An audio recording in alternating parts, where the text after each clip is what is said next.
이 자리에 나와 예배한 우리 모든 성도님들이 개개인의 영적 성벽을 중수하는 가운데 공동체에서 함께 세우는 기쁨과 감격을 누릴 수 있기를 주님의 이름으로 축원합니다. 옛말에 이런 말이 있죠. 백지장도 맞들면 낫다 하는 말이 있는데, 백지장은 가볍습니다. 쉽습니다. 누구나 할 수 있습니다. 그런데 백지장도 맞들면 낫다, 이 말 속에서 전달하는 의미가 뭐가 있겠습니까? 쉬운 일이지만 함께하면 더 쉽다. 쉬운 일이지만 함께 그 일을 하면 더 즐겁다 하는 이 공동체, 우리에 대한 영역을 전달해 주는 것을 확인할 수가 있습니다. 그래서 성경에서는 하나님께서 아담을 만드신 이후에 사람이 혼자 있는 것, 독처하는 것이 좋지 않다고 말씀하시면서 하와를 만드셨죠. 그리고 서로가 돕는 배필이 되어서 의지하고 또 격려하는 그런 부부의 관계, 이런 삶을 살 수 있도록 해주셨습니다. 세상은 그렇습니다. 세상은 사람과 사람이 만나서 함께 더불어 살아가는 세상입니다. 혼자 살 수가 없어요. 독불장군이 없습니다. 모두가 함께 의논하고 이야기하고 조금 다른 부분이 있으면은 서로 맞춰가면서 그렇게 해 나가는 곳이 세상입니다. 그래서 사람은 그렇게 함께 하다 보면은, 혼자가 아니라 함께 하다 보면은 큰 일을 할 수가 있어요. 놀라운 일을 할 수가 있습니다. 위대한 일을 할 수가 있습니다. 하나님께서 혼자 할 수 없지만은 함께하는 중에 그 많은 사역들을 감당할 수 있도록 공동체를 만들어 주셨는데, 작게는 가정을 만들어 주셨고 또 크게는 이 교회를 만들어 주셔서 여러 사명을 감당할 수 있도록 은혜를 베푸셨다는 것을 저희가 확인할 수가 있습니다. 그 가운데 이 느헤미야의 지도력, 이 부분을 저희가 잊지 않고 봐야 되는데, 제가 느헤미야를 처음 시작할 때 많은 주석가들과 신학자들이 느헤미야서를 얘기할 때 느헤미야의 지도력에 집중하는 부분이 굉장히 많다고 말씀드리지 않았습니까? 저도 이 느헤미야를 보면서 느헤미야의 지도력은 빼놓을 수가 없는 영역인 걸 인정합니다. 다만 이걸 통해서, 느헤미야의 지도력을 통해서 결국에 성벽을 재건했는데, 저는 영적 성벽, 가정 성벽, 교회 성벽, 이 영적 성벽을 재건하는데 우리도 이런 지도자로서 지도력을 나타내야 된다고, 가정에서 부모가 지도자고 또 교회에서 저와 함께 우리 중직들과 여러 부분들이 이 지도자로서 그 맡은 영역에서 그 성벽을 재건하는 사역에 동참해야지, 이게 결국에는 그 다음 이어가면서 하나의 놀라운 성벽이 완성되는 것을 볼 수 있기 때문에 이 부분을 저는 도전하게 된 거죠. 아무튼 이 느헤미야의 지도력은요, 사람들의 마음 가운데, 식어있는 마음 가운데 비전을 주는 거예요.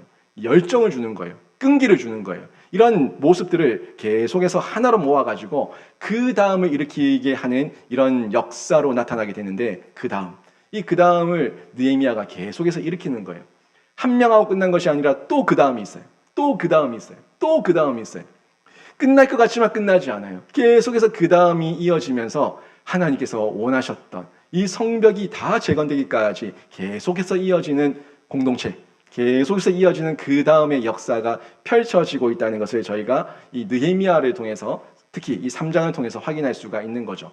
제가 지난주에 이 느헤미야서의 3장에 10가지 문이 나온다고 얘기를 하면서 5가지 문을 설명해 드렸습니다. 기억나십니까? 양문이 있었고, 어문이 있었고, 옛문, 골짜기문, 분문, 이렇게 5가지 문을 말씀해 드렸습니다.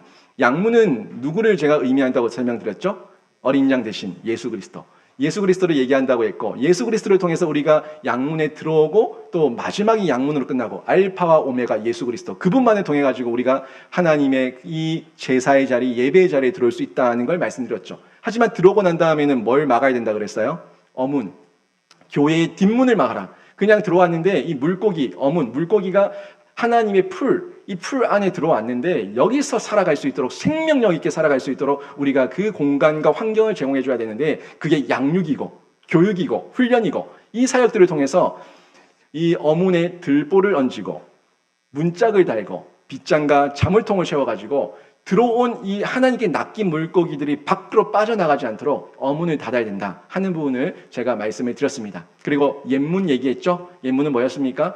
과거에 우리가 가지고 있었던 편견, 그리고 고정관념, 이 모든 것들, 내 생각에 빠져있는 것들은 버리고, 그리고 그 중에서 복음의 진수는 지키고 복음의 전통은 지키고, 그러면서 새롭게 세워지는 신앙의 가치를 잘 세워가지고 이것을 지키면서 우리가 옛문을 건축하고, 그리고 이 본질을 가지고 저희가 이 골짜기 문까지 가는데, 골짜기 문을 통하고 또 분문까지 가는데 이 골짜기 문이 뭐라고 얘기했습니까? 눈물 골짜기. 이 눈물 골짜기가 몇 큐빗이었어요? 몇 큐빗이었습니까? 거의 450m가 되는, 100큐빗 가까이 되는 이 긴 1000큐빗 가까이 되는 이 긴 거리를, 450m 되는 거리를 이 성벽을 쌓으면서 분문까지 가게 되는데, 이게 고난이라 얘기했잖아요. 하지만 고난인데 골짜기 문과 분문 모두에 뭐가 있었어요?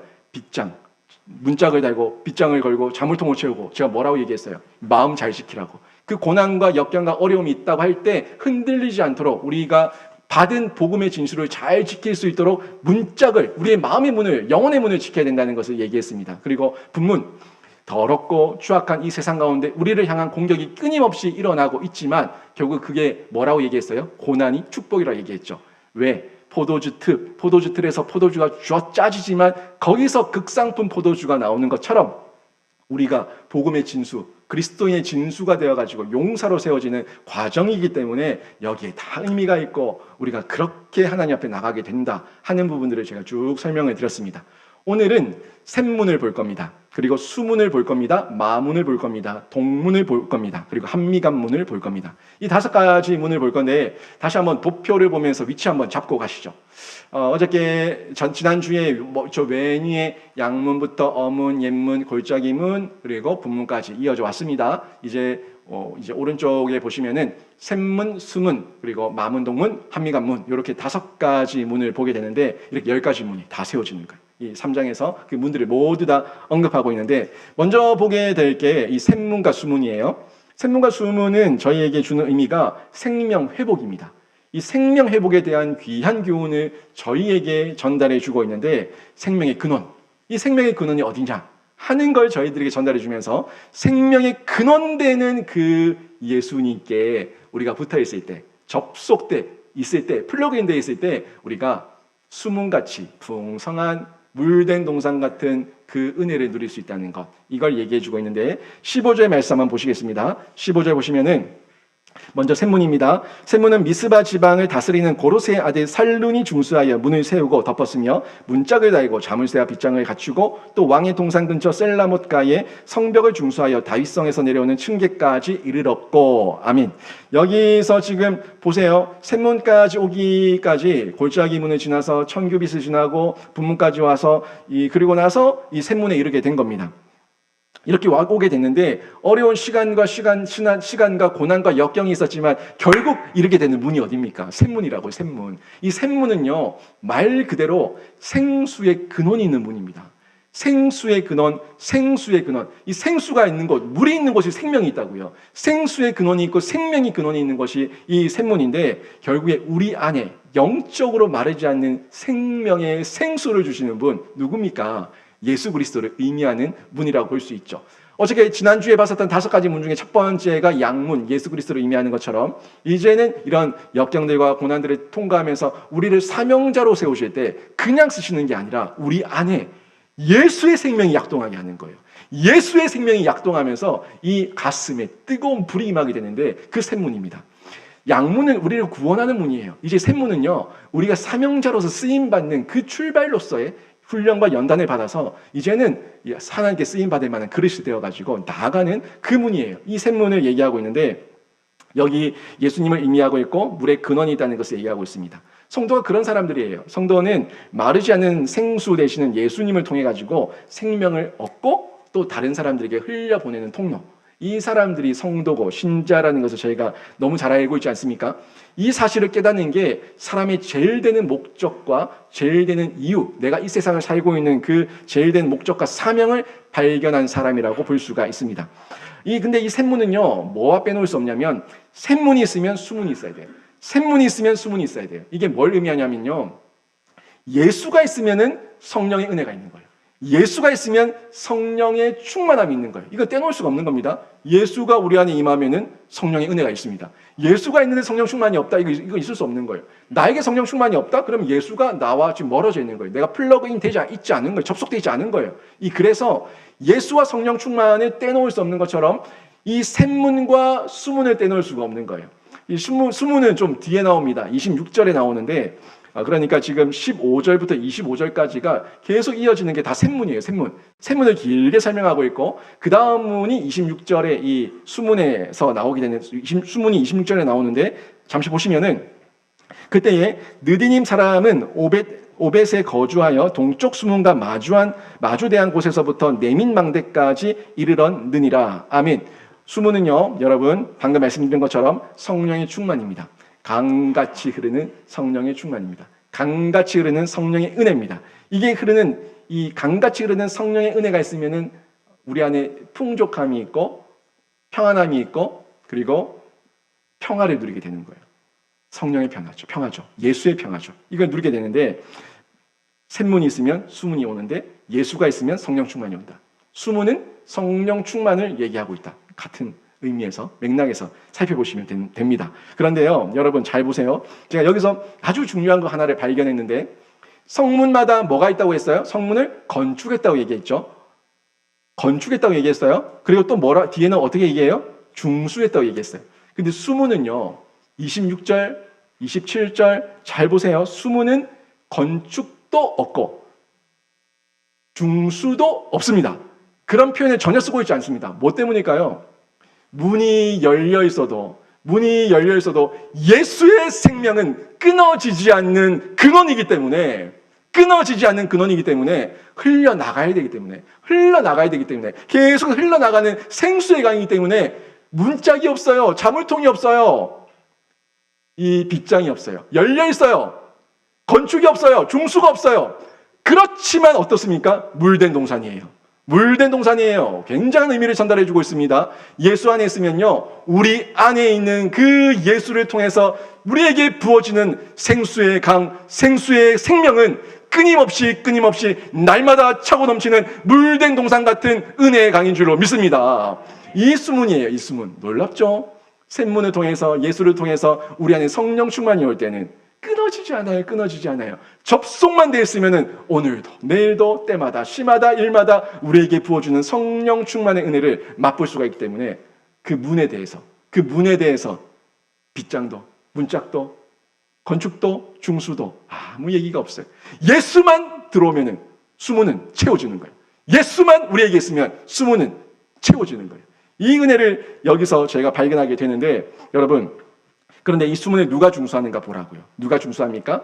26절에서도 나오고 27절에 수문이 이어지는데, 27절에 보니까 드고아 사람들이 또 나와서 중수하는 걸 보게 되죠. 그런데 드고아 사람들이 언제 봤어요? 지난주에 드고아 사람들이 봤죠. 이 드고아 사람들이 그 한 부분을 감당했어요. 그런데 드고아 사람들 중에서 그 한 부분을 감당하지 않은 사람들은 누구였어요? 귀족들. 이 귀족들은 귀족주의에 빠져가지고 내가 낸데 내가 이런 거 하겠어? 하는 마음이 교만해져가지고 그 사역을 감당하지 않았는데 한 부분을 감당하지 않았어요. 그런데 이 한 부분을 또 누가 감당합니까? 드고아 사람들이, 평민들이 감당한다고요. 귀족들은 그 일을 감당하지 않았지만은, 하찮게 보고 감당하지 않았지만 그 건축하는 일의 사명을 알고 영광된 일인 것을 아는 사람은 이 사역 가운데 두 몫을 감당하는 이 평민들, 이 드고아 사람들을 발견할 수가 있습니다. 결국에는요, 드고아 사람들, 이 사람들 귀족들이 하지 않았던 것을 자기들이 감당하고 있고, 자기들이 감당할 때 억지로 감당한 것이 아니라 기쁨으로, 수문이에요. 성령 충만의 그 기쁨으로 한 부분을 감당하면서 두 몫을 감당하는 이 귀한 사람들을 저희가 발견할 수가 있습니다. 그러면 이 샘문, 수문, 이런 문을 감당하는데 한 목도 감당하고 두 목도 감당하고 이렇게 감당하는데 왜 우리가 이 사역을 감당해야 되겠습니까? 뭐 때문에 우리가 이 사역을 감당해야 되겠습니까? 다시 샘문으로 돌아와서 우리가 이 말씀에 대한 답을 찾아볼 수가 있는데, 16절 말씀을 한번 보시죠. 그 16절 말씀 보시면 이렇게 나옵니다. 그 다음은 벳술 지방 절반을 다스리는 아스북의 아들 느헤미야가 중수하여 다윗의 묘실과 마주대한 곳에 이르고 또 파서 만든 못을 지나 용사의 집까지 이르렀고. 아멘. 지금 여기서 두 가지가 보이죠. 다윗의 묘실 그리고 용사의 집. 여러분이 인생을 통해서 통과하면서 여러분이 끝까지 가고 싶은 곳이 어디입니까? 어디로 가고 싶습니까? 우리가 가야 될 인생의 목적은요, 이 최고의 목표, 최종 목표는 최고의 목표는 다윗의 묘실입니다. 여러분, 화려함을 원하십니까? 화려함을 쫓아서, 세상의 화려함을 쫓아서 솔로몬의 묘실에 가고 싶어요? 솔로몬은요, 화려한 성전도 지었고 궁도 지었지만은 그 인생이 어떻게 됐습니까? 교만했을 때, 하나님을 떠났을 때 어떻게 됐냐고요? 음란한 삶을 살았습니다. 우리의 목표는요, 세상에서 화려한 솔로몬의 묘실이 아닙니다. 솔로몬이 아니에요. 우리는요, 다윗의 묘실에 가야 됩니다. 하나님이 인정하시는 다윗의 묘실. 이 다윗의 묘실에 갈 때에 우리가 천국에 입성하는 거예요. 천국에 입성하는 거예요. 다윗이 어떻게 살았습니까? 연약함이 많았어요. 부족함이 많았어요. 살인도 했어요. 간음도 했어요. 그리고 그 죄 때문에 여러 배신을 경험하면서 어려움을 많이 겪었습니다. 저희가 지금 시편을 묵상하고 있지만 시편을 통해서 뭘 봤습니까? 그 눈물의 인생 다윗을 보지 않습니까? 눈물 가운데 하나님께 울며 부르짖으며 하나님을 찬양하고 하나님을 높이고 그 가운데 또 하나님을 의지하는 이 다윗의 인생을 보지 않았습니까? 다윗의 삶이 우리의 목표가 돼야 되는 거예요. 다윗같이 살다가 다윗같이 죽어가지고 우리가 저 천국 가는 인생이 우리의 목표여야 되는 겁니다. 연약함이 있죠. 넘어질 때 있죠. 부족하죠. 하지만 그 연약함을 예수를 통해서 채워지고 예수를 통해서 다시 보듬어지고 예수를 통해서 하나 되면서 함께 가는 거예요. 함께 가는 이 다윗의 묘실 가운데 저희가 들어가야 되는 겁니다. 여러분, 결국에 하나님을 사랑했던 다윗, 이 다윗을 우리가 목표로 삼고 따라간다는 것은 예수님을 따라간다는 것과 같아요. 예수님을 따라가면서 예수님을 의지하면서 예수를 통해 가지고 변화되어서 어디까지 가요? 용사의 집까지. 용사의 집까지 가야 되는 겁니다. 여러분, 사명자는요, 이 땅에서 사명을 감당할 때 용사가 돼야 돼요. 용사는 겉모습만 강한 사람이 용사가 아닙니다. 진짜 용사는 영적 심력이 강한 사람이에요. 강한 영적 심력을 가지고 있는 사람이 용사입니다. 흔들리지 않고 한 길 걸어가면서 꿋꿋하게 영적으로 강한 심력을 가지고 있는 사람이 용사라는 것을 저희가 확인할 수가 있는데, 육신이 연약해도 영적으로 강한 사람이 있습니다. 세상의 죽음 앞에서 두려워하는 자가 아니라 강한 영적 심력을 가지고 부활과 영생과 복음에 대해 가지고 담대하게 전할 수 있는 자, 아무리 세상이 나를 향해서 소리치고 핍박하고 나를 억압한다고 할지라도 복음을 들고 예수의 생명을 마음껏 전할 수 있는 사람, 이 사람이 성경이 말하는 용사라는 겁니다. 세상은요, 우리가 살아가고 있는 전쟁터예요. 여러분이 한 주간 영적 전쟁터에서 사시다가 오늘 오신 겁니다. 또 오늘이 지나고 내일부터 일상 가운데 가셔가지고 또 영적 전쟁터에서 살아가게 될 건데, 그 속에서 혹시라도 여러분 이 영적 전쟁터에서 영적 전쟁을 하는 중에 내가 당하고 있어요. 기가 꺾여요. 주눅이 들어요. 그 이유가 뭐라고 생각합니까? 계속 당하는 것 같고 주눅이 들고 기가 꺾이고 그 이유가 뭐라고 생각하십니까? 결국에 딴 거 없습니다. 강한 영적 심력과 생명의 근원 되신 예수 그리스도께 접속되어 있지 않으니까, 플러그인 되어 있지 않으니까, 그러니까 우리가 자꾸 나 혼자 하려고 하니까 당하는 거예요. 기가 꺾이는 거예요. 주눅이 드는 거예요. 답은 없습니다. 오로지 생수의 근원, 생명의 근원 되시는 예수 그리스도께 플러그인, 접속되어서 하나님으로부터 이 생명과 성령의 충만함을 받으면은 이 강한 영적 심력을 가지고 이 세상 전쟁터에서 이기는 승리자로 살아가게 될 줄로 믿습니다. 이 믿음 가지고 있을 때 우리가 사명을 감당할 수 있어요. 사명 감당하는 그냥 하는 게 아닙니다. 사명 감당하려면 어려움을 돌파해야 돼요. 그 문제들을 뛰어넘어야 돼요. 그 문제 하나하나를 해결하는 가운데 사명을 감당하게 되는데, 19절 말씀만 보시겠습니다. 19절. 그 다음은 미스바를 다스리는 예수아의 아들 에셀이 한 부분을 중수하여 성 구비에 있는 궁기고 맞은편까지 이르렀고. 아멘. 여러분, 여기에서 미스바가 등장하고 있는데, 지난주에도 미스바 사람들이 와서 더불어서 이 기브온 족속과 함께 성벽을 중수하지 않았습니까? 했는데 오늘 또 미스바가 또 나오죠. 그런데 이 미스바라는 지명을 보면서 오늘은 미스바를 다스리는 사람 예수아가 나오는데, 이 미스바는 우리 성경에 몇 군데에서 잘 등장하고 있는데, 사무엘상 7장에서는 사무엘이 영적 대각성 운동을 일으켰던 곳, 기도의 자리를 만들었던 곳이 미스바예요. 미스바로 다 나팔 불어 모아가지고 거기서 영적 대각성 운동을 일으켰어요. 사무엘이. 그곳이 이 미스바라고 본다면 이 미스바는 굉장히 영적인 곳이다.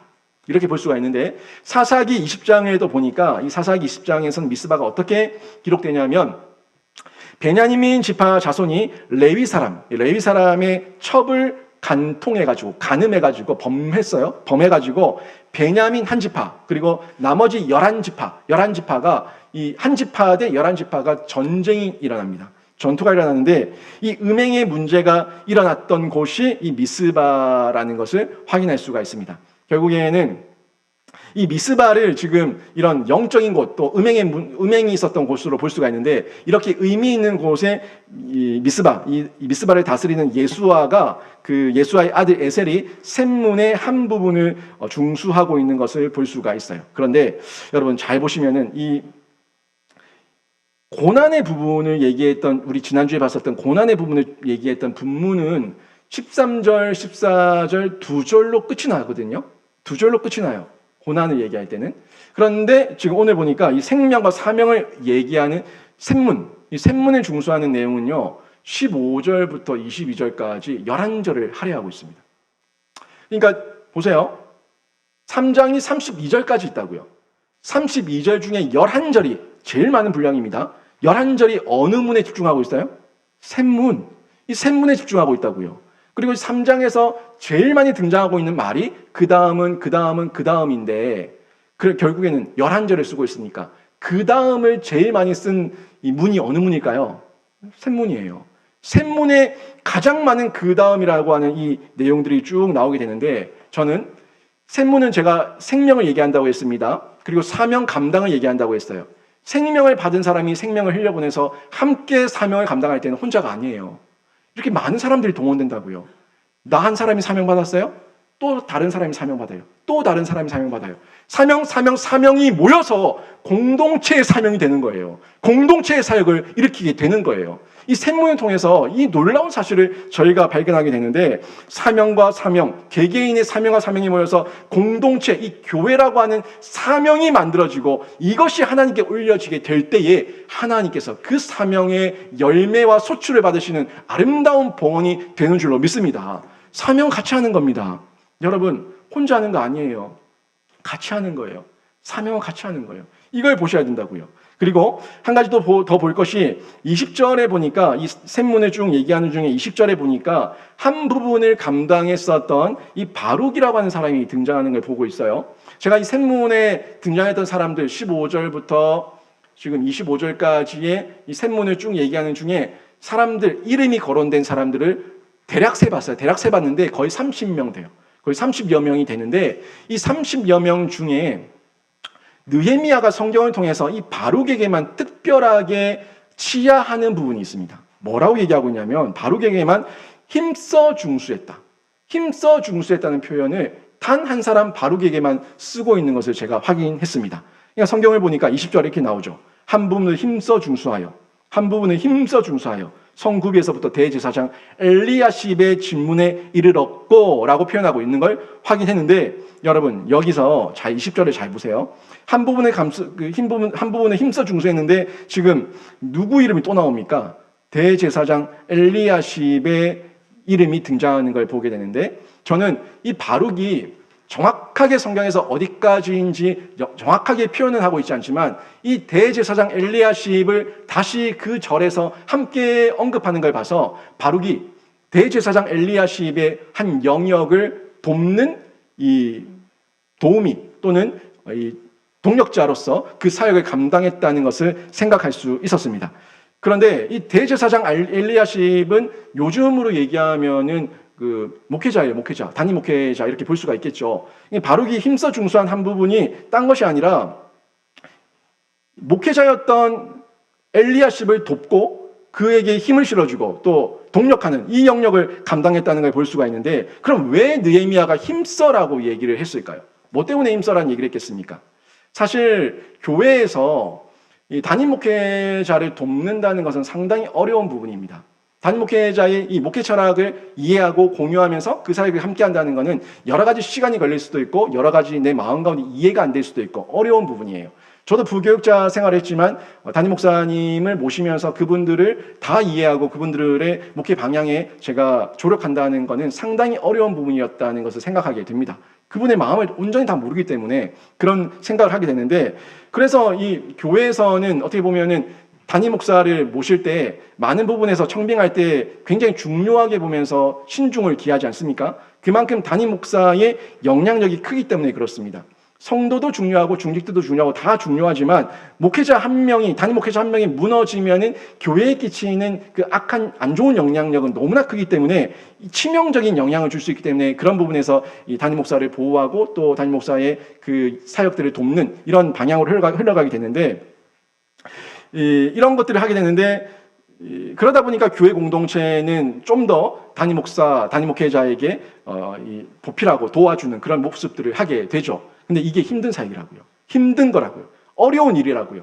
그래서 느헤미야는 이 바룩이 이 사역을 감당했던 것을 치하하고 격려하고 있다고 볼 수 있습니다. 그래서 바룩에게 힘써 한 부분을 중수했다고, 힘써 한 부분을 중수했다고 얘기를 하고 있는데, 이 모습을 통해서 칭찬하는 거죠. 그 사역을 통해서 하나님께서 성경을 통해 가지고 칭찬하시면서 격려하는 것을 볼 수가 있습니다. 또 23절 한번 보시겠어요? 23절에 보면은 중간 부분에 아사랴라고 하는 이름이 또 등장하게 되죠. 아사랴는 어떻게 했습니까? 자기 집 가까운 부분을 중수했다고 얘기하고 있는데, 여러분 이거는 믿음의 분량입니다. 믿음의 분량이고요. 자기 집, 내 식구, 내 자녀, 여기에만 관심이 있는 사람들도 있습니다. 하지만 이건 나쁜 건 아니에요. 나쁜 건 아니고요. 자기의 사명과 자신의 분량대로예요. 이분이 지금은 자기 집과 자기 집 가까운 부분에 여기에만 집중하고 있지만 나중에는 점점점 더 눈이 넓혀지고 지경이 넓혀지게 되는 거예요. 이게 교회가 해야 될 사명이거든요. 지금은 자기 집 가까운 부분 여기에만 집중하고 있지만 교회에서 뭘 해요? 양육하는 거예요. 교육하는 거예요. 훈련하는 거예요. 그리고 나서 이 사람이 어디까지 가요? 내민망대. 한번 보세요. 지금 25절, 26절에 지금 어디까지 갑니까? 이 사람이 지금 내민망대까지 쭉 이 공동체의 내용으로 이어지는 부분을 볼 수가 있는데, 망대는 제가 지난주에도 얘기했지만 나 혼자 살겠다는 곳이 아니에요. 거기는 파수꾼이 올라가는 곳이죠. 파수꾼이 올라가서 뭘 봐요? 외부를 보고 내부를 보는 거예요. 외부의 적을 보고 내부의 어려움을 살피면서 돌보는 게 파수꾼이고 망대 위에서 해야 되는 역할입니다. 처음에 교회 올 때는 성도로 왔지만 내 신앙, 내 부분까지 볼 수 없는 아주 편협한 모습 가운데 있었다고 할지라도 나쁜 건 아닙니다. 그러는 중에 양육, 교육, 훈련을 받으면서 지경이 넓혀지니까 안목이 넓어지는 거예요. 넓게 보는 거죠. 어디로 올라가요? 파수꾼의 이 망대로 올라가서 파수꾼의 역할을 감당하면서 교회의 중직의 역할을 감당하는 데까지 가게 되는 것을 볼 수가 있습니다. 이 위대한 사역에 동참할 수 있도록, 하나님의 사역에 동참할 수 있도록 그들을 일으켜 세우는 거죠. 결국 25절, 26절의 이 내민망대, 이거는 통찰력을 얘기하는 것을 볼 수가 있습니다. 여러분, 결국 지금 하나님께서 낮아지는 이 골짜기 문과 분문을 통과해서 샘문으로 오게 하셔가지고 샘문에서 사명을 감당하게 하시고 우리가 사명 감당하기를 원하시는 거예요. 그리고 예수 그리스도의 생명을 전하는 생명사역자로 그렇게 걸어가게 하시기 위해서 눈물 골짜기, 분문, 이런 문들을 통과하게 하셨다는 것을 기억하게 된다면, 그렇구나, 이 고난, 역경, 나에게 문제들, 어려움들, 이 부분들은 분문을 얘기할 때 2절밖에 얘기 안 했던 것처럼 잠깐이고, 샘문에서 11절을 얘기하는 것처럼 긴 사명을 감당하기 위해서 하나님께서 이 고난의 짧은 터널을 통과하게 하시면서 긴 사명, 하나님께 영광 올려드리는 긴 사명을 감당하게 하시는구나 하는 것을 발견하게 되는데, 저는 우리 성도님들이 짧은 그 고난의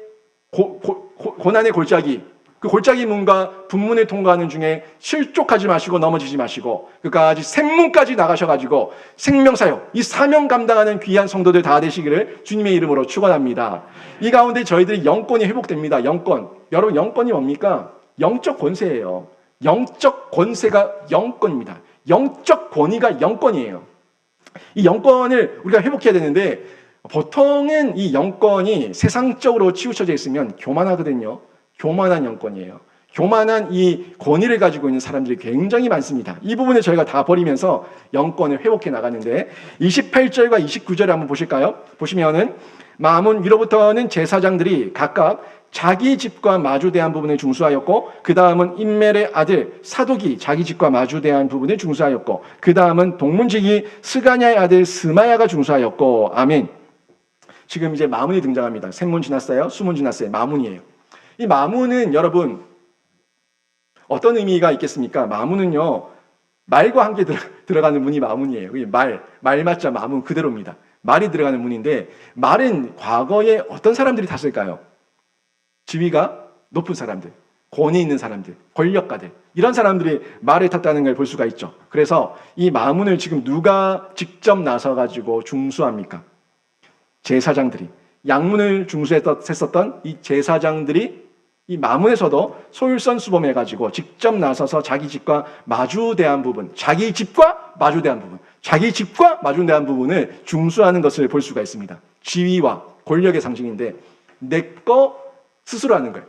저거 해 시키는 게 아니라, 어떻게 보면은 이 권위의 상징이기 때문에 높은 위치에 있었던, 어떻게 보면 더 중요한 자리에 있었던 이 사람들이 먼저 나와가지고 솔선수범하면서 능동적으로 자신의 권위주의가 아니라 권위를 내세우지 않고 능동적으로 이 사역에 뛰어들고 솔선수범하는 것을 볼 수가 있습니다. 이 부분이 뭘 얘기하겠습니까? 이 부분은 목회자들이 얘기하는 거예요. 목회자들이 권위를 내세우지 않고 자기 몸과 시간을 희생하면서 성도들을 섬기는 일에 더더욱 솔선수범하고 뛰어들 것에 대해서 우리에게 의미를 전달해 주고 있는 겁니다. 모두가 하나님 앞에 성도입니다. 저도 성도고요. 여러분은 성도입니다. 모두가 성도예요. 다만 여러분과 저에게 하나님께서 주신 은사와 역할이 다를 뿐이에요. 모두가 성도예요. 모두가 하나님 앞에서 거룩한 길을 가는 신자고 성도입니다. 하지만 역할과 은사가 다를 뿐입니다. 그 자체가 대단한 게 아니에요. 하나님께서 은사대로, 역할대로 그 일을 감당하게 하신 겁니다. 한 가지 여기서 이 마문 중수에서 적용해 볼 것은요, 여러분, 이 제사장들이 자기 집과 마주대한 부분을 중수했다는 이 사실에 좀 주목해서 보셔야 됩니다. 사역을 하면서 이 하나님께서 교회에 부흥을 주실 때가 있어요. 부흥을 주시게 되면은 이 사람 저 사람 많이 옵니다. 세상에서 소위 권세 있고 돈 있고 권력 있는 사람들이 교회에 올 수도 있습니다. 이런 사람들이 교회에 오지만 중요하게 봐야 될 것은, 그 사람들이 교회에 왔다고 해서, 새가족으로 왔다고 해서 그 사람들이 이 권위에서, 교만한 권위에서 내려오지 않으면은 아무것도 안 됩니다. 아무것도 안 됩니다. 잘 보시라고요. 자기 집과 마주대한 부분을 기억해야 되는 거예요. 밖에서 인정받았다고 하더라도 내 집, 내 영적인 성벽과 성문을 재건하지 않으면은 아무것도 구별되지 않는다는 것을 얘기하고 있는 겁니다. 소위 내가 세상에서 이러니까 교회에서도 잊었지 라고 생각한다면 그런 사람들을 보고 뭐라고 얘기할까요? 제가 부임 초에도 한번 얘기했었는데, 영적 꼰대예요. 우리 애들이 얘기하는 영적 꼰대라고 해요. 꼰대. 하는 것도 없으면서, 솔선수범하는 것도 아무것도 없으면서, 자기 집도 챙기지 못하면서 교회 와가지고 어깨에 힘주고 폼 잡고 있는 이런 모습, 영적 꼰대라는 겁니다. 결국에는 교회 안의 모든 중직들도 저도 겸손함으로 하나님 앞에 나아가야 되고, 세상에서 내가 한 가닥 했다고 하더라도, 내가 한 위치에 있었다고 하더라도 여기에 왔으면, 마음을 통해서 왔으면은 그 안에서, 하나님 안에서 함께 성도라는 위치에서 은사와 역할이 다를 뿐이지 겸손함으로 이 사명을 감당해야 된다는 것을 볼 수가 있습니다. 역사적으로 어떻습니까? 이 마문에서는 누가 죽었어요? 마문에서 죽었던 왕이 한 명 있어요. 아달랴, 남유다의 아달랴라고 하는 왕이 죽었습니다. 이 아달랴는 여자 왕이었는데 이 아빠가 누구였냐면 북이스라엘, 저 위에 북쪽 이스라엘의 나쁜 왕 아합이 자기 아빠예요. 이세벨 아내였죠. 왕비였죠. 이세벨이 자기 엄마예요. 그런데 이 아합이 이 아달랴를 이 남쪽 유다의 며느리로 시집을 보내게 됩니다. 그래서 여호사밧의 며느리가 되는데, 이 여호사밧과 결혼을 해가지고 이 아달랴가 누구를 낳았냐면은 남편 여호람과 결혼해가지고 아이를 낳았는데, 그 아들이 아시아 왕이에요. 잘 봐요. 시아버지도 왕, 친아버지도 왕, 남편도 왕, 아들도 왕, 다 왕이에요. 온통 자기 주변에 왕밖에 없어. 그러니까 이 아달랴가 교만해져가지고 자기가 왕이 되고 싶은 거예요. 왕이 되고 싶어서 어떡합니까? 이 본인이 왕이 되고 싶어서 아들과 손자들까지 다 죽이게 되죠. 그 죽임 가운데 이 제사장들에 의해 가지고 이 요아스만 겨우 살아남아서 남유다의 계보를 이어가게 되는데, 이 내용이 열왕기하 11장에 등장하고 있는 내용 아닙니까? 그러다가 이 아달랴가 그 교만의 죄 때문에 결국엔 죽임을 당하게 되는데, 어디서 죽어요? 마문에서 죽는다고요. 마문, 권위, 교만한 권위 내세우다가 죽는다는 겁니다. 이 교회도 마찬가지입니다. 이 교회도 마문과 동일합니다. 직분과 지위를 행사하려는 사람은요, 그것 때문에 자신도 죽고 공동체도 죽입니다. 아달랴가 죽음으로써 요아스가 왕이 되고 결국에 예수님의 조상인 유다 계보가 이어진 것처럼, 우리 교회 안에는요, 교만한 권위가, 이 아달랴의 교만한 권위가 죽어야지 영적 성벽이 재건될 수 있는 줄로 믿습니다. 우리 안에 이 세상에서의 교만함을 내려놔야 된다고요. 다 같은 성도로 보면서 역할이 다르다고, 은사가 다르다는 것을 인정하면서 서로를 존중하고 서로를 인정할 줄 아는 그런 질서, 이 질서가 세워져야 된다는 것을 보게 되는데, 이런 것들이 정상적으로 성경적으로 세워지게 되면은 겸손한 영권, 이 겸손한 영권이 다시 회복되게 되는 거예요. 29절 뒷부분 한번 보시겠습니까? 29절 뒷부분에 보니까 이런 말씀이 나오죠. 그 다음은 동문지기 스가냐의 아들 스마야가 중수하였고. 아멘. 지금 동문이 나옵니다. 이 동문은 우리가 에스겔서 43장에서, 그러니까 이 에스겔이 환상 중에 봤었던 그 성전이 있지 않습니까? 그 성전에서 동문이 나오는데, 이 동문에는요, 여호와의 임재가 있습니다. 하나님의 임재, 여호와의 영광과 임재가 그 동문으로 들어오는 것을 이 에스겔이 묘사하고 표현하고 있는 것을 확인할 수가 있어요. 이 동문은요, 그런 의미가 있습니다. 여호와의 영광, 여호와의 임재, 이 부분을 얘기하고 있는데, 지금 동문지기 이름 두 명이 나오죠. 동문지기 스가냐와 스마야가 나오는데, 스가냐는 이런 뜻을 가지고 있어요. 여호와께서 거하신다. 여호와께서 거하신다. 임재하셨다는 거죠. 거하신다. 그리고 여호와께서, 스마야는 여호와께서 들으신다. 그러니까 하나님의 임재가 있으니까 우리의 부르짖음을 듣는 거죠. 하나님의 임재가 있으니까 우리의 소리를 들으시는 거예요. 이 영역으로, 이 동문에서 하나님의 영광과 임재가 있을 때 우리의 소리를 들으시는 예배, 우리의 예배를 받으시는 하나님의 임재, 이걸 우리가 경험하게 되는데, 여러분, 지금 우리 안에 우리가 열 수 있는 동문은 뭐겠습니까? 뭐 지금 이스라엘에 가서 동문을 열 수는 없으니까 우리가 할 수 있는 이 동문은 뭐겠습니까? 우리 이 시대 가운데 여러분에게, 저에게, 여러분, 지금 우리 마음에 여러분이 건축해야 되는 이 동문 재건은요, 말씀 회복입니다. 기도 회복입니다. 말씀이 회복되고 기도가 회복되면 말씀을 통해서 여호와의 임재와 영광이 우리 가운데 임할 줄로 믿습니다. 이 말씀이 임하면 이 말씀의 다스림을 받는 거예요. 말씀의 다스림을 받고 기도하는 중에 임재, 우리 기도를 통해서 우리의 기도를 들으셨다는 하나님의 그 하나님을 향한 감사의 고백이 터져나오게 되는데, 이 동문 말씀이라고요. 말씀 묵상이라고요. 큐티라고요. 매일같이 하나님의 임재, 여호와의 임재, 여호와의 영광, 이걸 기대하고 있는 이 마음, 이 동문을 향한 마음, 이 마음이 활짝 열려지기를 원하는데, 여러분이 이번 11월 달도, 또 이번 2020년 남은 모든 기간도 여러분의 영적 동문이 활짝 열리고 재건되어 가지고 말씀과 기도를 통해서 하나님의 임재와 영광을 날마다 체험하는 복이 있기를 주님의 이름으로 축원합니다. 여러분, 이 가운데서 이렇게 하나님의 임재와 영광을 체험하게 되면 어떤 반응이 나타나는 줄 아세요?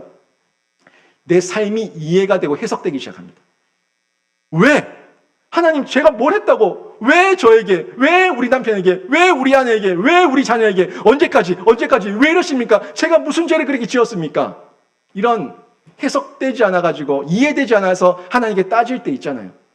이번 하박국 신앙회복, 이번 5일간의 모습을 통해서 이 내용 아주 구체적으로 보게 될 건데, 이런 고민이 있을 때 하나님의 임재, 동문을 통한 하나님의 임재, 여호와의 영광이 있으면요, 삶이 해석돼요. 이해돼요. 적용된다고요. 그렇구나. 내가 이래서 이랬구나. 내가 이렇게 살아가야겠구나. 하나님이 이런 분이구나 하는 이런 이해와 해석과 적용이 나타나게 되는데, 분명히 부정적인 일이에요. 분명히 부정적인 일인데 생각이 바뀌는 거죠. 어떻게 해요? 이거 뭐 있다. 이거 뭔가 있다. 하나님께서 놀라운 일을 행하시려는구나. 하나님께서 우리 교회 가운데, 우리 가정 가운데 아주 위대한 일을 행하시려는 거구나. 분명히 부정적인 일이 터졌는데 이걸 영적 전투로 보는 거예요. 영적 전쟁으로 보는 거예요. 사단 마귀의 공격으로 보는 거예요. 그래서 더더욱 정면 돌파, 직진, 하나님 함께서 함께 하시면 된다 하는 믿음을 가지고, 이 분별력을 가지고 이겨내는 승리자로 강한 영적 심력이죠. 그 영적 심력을 가지고 용사의 집까지 나아가는 이 걸음걸음을 걸어갈 수가 있게 되는 겁니다. 해석이 다른 거예요. 해석이 다른 거예요. 이것이 겸손한 영적 권세, 결국에는 내가 하는 것이 아니라 하나님의 임재가 있으니까 내가 할 수 있다. 하나님의 도우심이 있으니까 내가 할 수 있다는 이런 겸손한 영적 권세로 영권이 회복되게 되는 거죠. 30절 말씀 한번 보시겠습니다. 이 영적 권세와 흐름은요, 흐름으로 나타나게 되는데 30절 보시면은 그 다음은 셀레마의 아들 하나냐와 살랍의 여섯째 아들 한운이 한 부분을 중수하였고, 아멘. 여기 지금 아버지가 2명 나오고 아들이 또 2명 나오는데 이게 영적 흐름이에요. 영적 흐름인데 여러분, 셀레마, 이 셀레마는 여호와는 감사, 여호와의 감사라는 뜻을 가지고 있어요. 여호와의 감사라는 뜻을 가지고 있는데 이게 생각이 틀이에요. 무슨 일이 일어났는데 모든 일 가운데 감사를 먼저 하는 거죠. 감사의 제목을 찾는 거예요. 분명히 이거 부정적이고 안 좋아 보이지만 상황이 문제가 아니라 하나님께서 이 사건을 통해 가지고 더 큰 일을 이루시겠구나 하는 기대, 하나님 안에서의 기대죠. 이런 기대를 가지게 되는 겁니다. 이 셀레마의 이름처럼 셀레마가 감사하는 삶을 살았던 것 같아요. 그러다 보니까 그의 아들 하나냐가 동문 중수에 동참하는 것을 볼 수가 있습니다. 아버지와 함께 그 사역에 이어서 이 사역들을 감당하는 이 영적 흐름이 나타나게 되죠. 신앙의 바른 유산을 이어가는 겁니다. 그런데 또 다른 아버지가 나오죠. 살랍이 나와요. 이 살랍은요, 완전히 다른 이름입니다. 이 살랍의 뜻은 어떤 뜻을 가지고 있냐면 상처와 균열 이런 이름의 뜻을 가지고 있는데, 그러다 보니까 이 이름 때문에 이 살랍의 아들들이 이 상처를 많이 받았는지 잘 모르겠어요. 어쨌든 이 위로 5명의 아들은 다 사라지고 지금 몇째가 동참하고 있습니까? 6째. 왜 성경에서 6째를 꼬집어서 얘기했을까요? 그냥 그 살랍의 아들 이 한운이 동참했다 이러면 될 건데 꼭 6째를 꼭 꼬집어요. 성경은 6째. 그럼 위로 5째 다 어디 갔어요? 하나, 둘, 셋, 넷, 5. 영적 흐름의 이 계보 가운데, 영적 흐름 가운데 동맥 경화가 생긴 거예요. 흐름이 잘 안 내려오다 보니까 6째 아들 한웅에까지 이렇게 내려오게 됐는데 성경은 이 부분을 얘기하는 것을 볼 수가 있습니다. 영권은요, 가정에서 드러납니다. 가정에서 영적인 권위가 바로 세워져야지, 부모와 지도자를 통해서 바로 세워지면은 가정이 살고 교회가 사는 이런 영적 도전으로 다른 모습으로 나타나게 되는 것을 확인하게 됩니다. 30절 마지막 뒷부분, 하반절 부분을 보시면 또 나오는 부분 보실까요? 보시면은 그 다음은 베레가의 아들 무슬람이 자기의 방과 마주대한 부분을 중수하였고, 아멘. 이 부분에서 우리가 겸손한 영권을 유지하기 위해서 봐야 될 중요한 2가지를 보게 되는데, 하나는 무슬람이라는 사람에 대해서 저희가 집중해서 봐야 되고요. 또 하나는 자기의 방이에요. 이 자기의 방은 지금 우리 개역 개정에는 자기의 방 이렇게 성경이 번역됐는데, 개역 한글을 보시면은 침방이라 돼요. 침방이 뭐예요? 잠자는 방, 침대가 있는 방, 잠자리가 있는 방, 이 방을 침방이라고 하는데, 이 무슬람과 자기 방, 이 2가지를 잘 보셔야 됩니다. 이 무슬람은요, 서쪽 어문을 중수할 때 감당했던 사람, 이 어문을 그 사역을 감당했던 사람이 무슬람인 걸 볼 수가 있어요. 그런데 이 사람이 동쪽에 또 옵니다. 지금 동쪽 편에 와가지고 또 다른 한 부분을 감당하게 되는데, 오늘 여러 부분 봤지 않습니까? 여러 부분을 봤지만 결국 이 서쪽 부분, 오늘 저희가 보는 5개의 문을 중수하는데 마지막에 힘을 더 보탠 사람, 힘을 더 낸 사람은 서쪽에서 한 부분을 감당했었던 그 사람들이 여기도 와가지고 이 사역을 감당하는 것을 볼 수가 있습니다.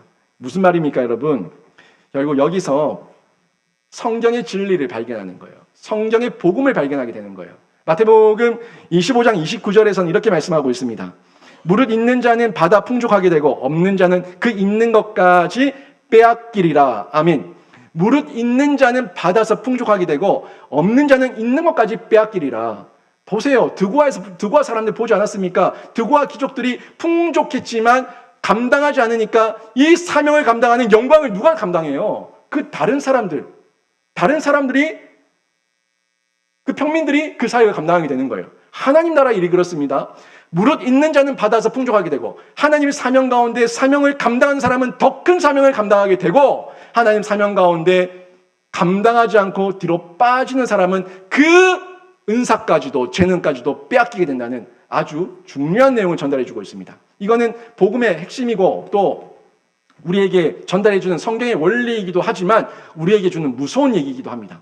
하나님 사역은요, 할 수 있을 때, 내가 감당할 수 있을 때 기쁨으로 감당하는 거예요. 지금 무슬람이 어문 중수해놓고 여기 와서 또 왜 이러고 있습니까? 누가 시켰어요? 자기가 기쁘니까 오는 거예요. 자기가 즐거우니까 오는 거예요. 두고 와 사람들이 저기 해놓고는 여기 또 왜 왔어요? 기쁘니까 하는 거예요. 즐거우니까 하니까, 감사하니까 하는 거예요. 그 역할들을 감당하는데 한 부분, 또 두 부분, 세 부분 이렇게 한 모든 공동체가 함께 이 사역을 감당하는 중에 넘치도록 하나님의 역사가 풍족하게 열매로 드러나게 되는 겁니다. 여러분, 땅의 일은요, 하면 할수록 피곤하지만 주님의 일은 하나님께서 능력 주시기 때문에 환희와 기쁨을 맛볼 수가 있는 거예요.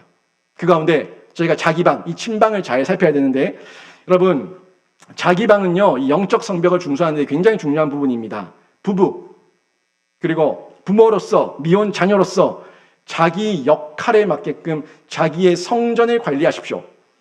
성적으로 타락하면 안 됩니다. 자기 몸 관리하라는 겁니다. 자기의 육신 관리하라는 거예요. 영적으로 영적으로 가늠하지 말고 이 육체적으로 가늠하거나 타락하지 말라는 것을 얘기하고 있는 겁니다. 결국 친방은 잠자는 방이에요. 남녀가 관계하는 방입니다. 그 방을 지키라는 겁니다. 부부의 관계를 지키고 자신의 도리를 지키고 혼전 순결 지키고 그 사명 감당하라는 거예요. 이게 거룩한 겁니다. 이게 성결이에요. 성별이에요. 구별되는 거예요. 이걸 지금 얘기하고 있는 겁니다. 거룩하라고 해서 교양 있게 점잠 빼라는 말이 아닙니다. 하나님께서 남자와 여자로 주신 역할에 부부가 서로 충실할 것을 얘기하고 있고 그것이 거룩이고 경건이다. 그것이 거룩이고 경건이다 하는 부분을 전달해주고 있는 겁니다. 이 자기방, 이 친방에 허점이 생기기 시작하면은 성벽이 구멍이 뚫리는 거예요. 성벽에 구멍이 뚫리면은 자기 방이 무너지고 부모를 통해 가지고 왜곡된 성적 정체성과 성적인 가치관이 자녀에게 흘러가는 거예요. 무너지는 겁니다. 그래서 바로 배운 자녀가 자신의 몸을 결혼 전까지 거룩하게 지키면서 거룩하게 성별할 수가 있다는 것, 이걸 기억하고 저희가 이 영역을 주의 깊게 봐야 되는 겁니다. 그러는 중에 공동체가 회복되는 거예요. 교회가 회복되는 거예요. 공동체가 회복되는 거예요. 여러분 31절 32절 오늘 마지막 부분인데 읽어드립니다. 그 다음은 금장색 말기야가 한밑간문과 마조대한 부분을 중수하여 느디님 사람과 상인들의 집에서부터 성모퉁이 성루에 이르렀고 성모퉁이 성루에서 양문까지는 금장색과 상인들이 중수하여 느니라. 아멘. 지금 이름하기 좀 힘든 문이 나왔어요. 한밑간문 이렇게 나오는데 한밑간문은 다른 의미로 얘기하면 검열문입니다. 검열문. 그러니까 군대를 소집하는 문이에요.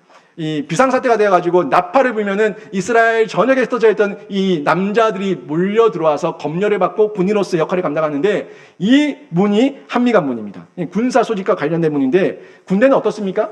군대는 공동체예요. 군대는 공동체라는 걸 저희가 너무나 잘 알고 있죠. 아브라함이 가나안 땅에 들어갈 때는 개인이 들어갔어요.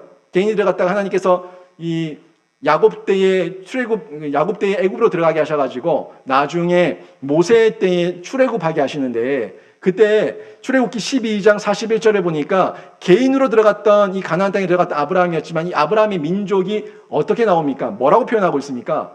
여호와의 군대라고. 여호와의 군대가 되어 나왔다고 이렇게 설명하는 것을 저희가 볼 수가 있는데 여러분 이 개개인이 하나로 뭉쳐서 한 마음으로 함께 모일 때 군대가 되는 거예요. 여호와의 군대가 되는 거예요. 사명이 그런 겁니다. 여러분 각자의 은사가 다르고 재능이 다르고 역할이 다르지만 여러분 한 명 한 명이 모여서 우리 영신교회를 모이게 되면은 영신교회가 하나님의 여호와의 군대가 되는 줄로 믿습니다. 그래서 한미관문에서는요 개인의 이름이 없습니다. 잘 보세요. 한미관문에는 개인의 이름이 안 나옵니다. 공동체만 얘기하고 있어요. 잘 보시면은 느디님 사람이 나오죠. 상인들 나오죠. 금장색이라고 나오죠. 공동체를 소개하고 있어요. 어떻게 된 거예요? 한미관문 여호와의 군대가 되었을 때 나는 사라지고 예수만 드러나는 인생, 나는 없어지고 예수만 높여지고 교회만 높여지는 인생, 이 사명을 감당하게 된다는 것을 저희가 보게 되는데 이게 양문으로부터 한미가문까지 여호와의 군사가 되기까지, 이 군사가 되기까지, 공동체의 일원이 되기까지 함께 오는 과정이고 이것을 통해서 성숙한 과정, 성숙한 신앙이 회복되었다는 것을 확인할 수가 있습니다. 놀랍지 않습니까? 저는 느헤미야 3장에 보면서 연구하는 게 어렵긴 했지만 그래도 이 보면서 야, 이런 하나님의 놀라운 뜻이 있구나, 놀라운 뜻이 있구나. 양문으로 들어와가지고 구원받아서 여호와의 군대가 되는 이런 문에까지 우리 이르게 되는구나 하는 걸 발견하게 되니까 막 가슴이 뜨거워지는 거예요. 여러분이 이 사명을 발견하셔야 됩니다. 나 같은 죄인 살리신 하나님의 은혜, 주의 은혜, 이걸 경험하면서 우리가 내가 뭔가 했다는 이 생색을 다 버리고 없어지고 우리가 있다고. 우리가 기도했고 우리가 이뤘다고, 하나님께서 함께 하셔서 이 놀라운 위대한 사역을 이루셨다고 고백할 수 있는 그런 귀한 고백이 여러분 삶 가운데 풍성하기를 주님의 이름으로 축원합니다. 느헤미야 3장에서 제일 많이 나온 게 뭡니까? 제일 많이 나온 단어 뭡니까? 그 다음이에요. 그 다음은 저 혼자 하는 거 아닙니다. 우리 장로님도 혼자 하는 거 아니에요.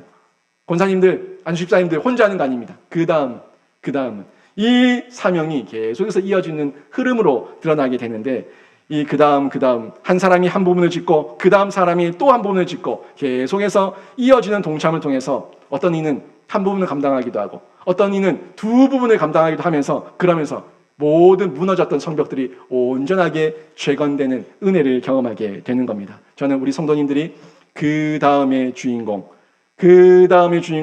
여러분과 여러분 자녀가 모두 되기를 주님의 이름으로 축원합니다. 오늘 말씀 정리하면 여러분 생명 회복으로 다윗의 묘실까지 가시기를 바랍니다. 다윗의 묘실, 솔로몬 아닙니다. 다윗의 묘실까지 가셔야 됩니다. 힘들 수 있습니다. 다윗에게 눈물의 시편이 있었습니다. 하지만 다윗의 묘실까지 가서 하나님의 인정을 받고 용사의 집까지 이르게 된 거예요. 영권 회복으로 거룩하게 성별되는 겁니다. 영적으로 구별하셔야죠. 성별하셔야죠. 이겨내셔야죠. 내일부터 시작하는 특별 새벽 기도회, 특별 저녁 기도회, 여기에 또 여러분의 영적 전투가 있을 건데, 가지마. 힘들지? 그냥 쉬어. 가지마.